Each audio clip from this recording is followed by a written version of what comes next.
বলেছি নির্বাচনের দিনে একই দিনে আরেকটা ব্যালটের মাধ্যমে গণভোটের সেই রায়টা নেওয়া যাবে যে এই সংস্কারের মধ্যে ঐক্যমত্য কমিশনের কাছে আমরা যারা প্রতিশ্রুতিবদ্ধ হয়েছে সকল রাজনৈতিক দল সেই প্রতিশ্রুতির পক্ষে জনগণ আছে কিনা, সেই সনদের পক্ষে জনগণ আছে কিনা, হ্যাঁ অথবা না বলুন।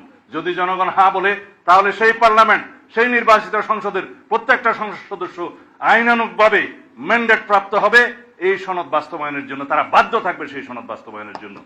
জানানো হয় সংবিধান সংস্কার পরিষদের শপথ গ্রহণ প্রসঙ্গেও নির্বাচিত সদস্যদের শপথ গ্রহণ অনুষ্ঠিত হবে।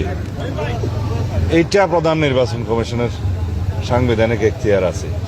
এর বাইরে কি বললেন সংবিধান সংস্কার পরিষদ, এটা যদি কনস্টিটিউশনে ধারণ করা হয়, সেই মর্মে অ্যামেন্ডমেন্ট হয় এবং সেই শপথ পরিচালনার জন্য সংবিধানের তৃতীয় তফসিলে ফরম হয়, কে শপথ পাঠ করাবেন সেটা নির্ধারিত হয়, এতগুলো হয়ের পরে তারপরে হলে হতে পারে।